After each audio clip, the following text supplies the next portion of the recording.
વિશિષ્ટાદ્વૈત સિદ્ધાંતની વાત કરું, ચિત અર્થાત જીવાત્મા, અચિત અર્થાત માયા અને બ્રહ્મથી વિશિષ્ટ બ્રહ્મના નિરૂપણ જે સમાજમાં થાય છે એનું નામ છે વિશિષ્ટાદ્વૈત સંપ્રદાય. વિશિષ્ટાદ્વૈત સંપ્રદાય સિદ્ધાંત.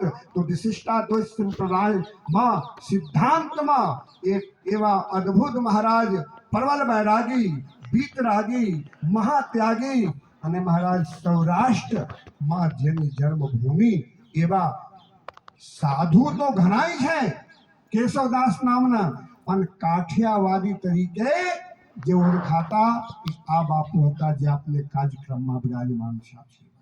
એટલે આ શ્રી કેશવદાસજી મહારાજને એક તો બ્રાહ્મણ કુળમાં જન્મ.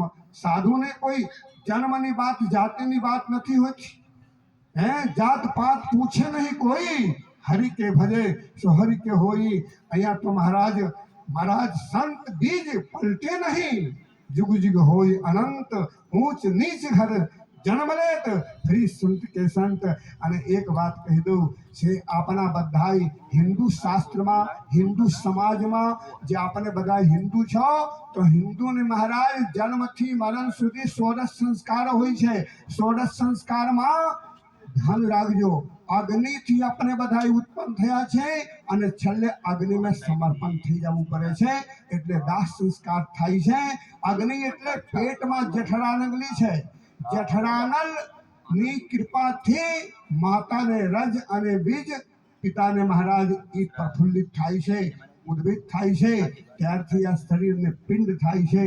એટલે જન્મથી મરણ સુધી 16 સંસ્કાર હોય, પણ સંસ્કારના દિવસે આપણા બધાને ખબર છે એટલી બધી બરસાતમાં એમ લાગતા હતા કે બાપુને હવે કેમ થાય સંસ્કાર, પણ જ્યારે સંસ્કારને સમાયવા ત્યારે મહારાજ ઇન્દ્ર ભગવાન મેઘને આશ્વાસન આપ્યા હતા અને મેઘને કહી દીધા કે હમણાં અડધો કલાક સુધી બંધ થઈ જાય. અને પ્રત્યક્ષ પ્રમાણ છે એ બાપુની તપસ્યા મહારાજ. એટલે બહુ નહીં કહેતા, કેમ કે અહીંયા અનેક વિદ્વાન, અનેક મહાન પુરુષો છે. ધારે તો મહારાજ 7 દિવસ 9 દિવસ તક સાધુ સમાજમાં નિયમ છે, કોઈ પણ સાધુ ભણેલ હોય અથવા તો અભણ હોય, ગમે જો હોય, પણ ભગવાન શ્રી રામની ભક્તિ કરવા વાળા જે મહાન ભાવ છે એ મહારાજ ગમે પુસ્તક હોય કે ન હોય, રામાયણ ભાગવત ગીતાની કથા તો કરી શકે એવી ક્ષમતા એને ગુરુદેવ આપ્યા છે.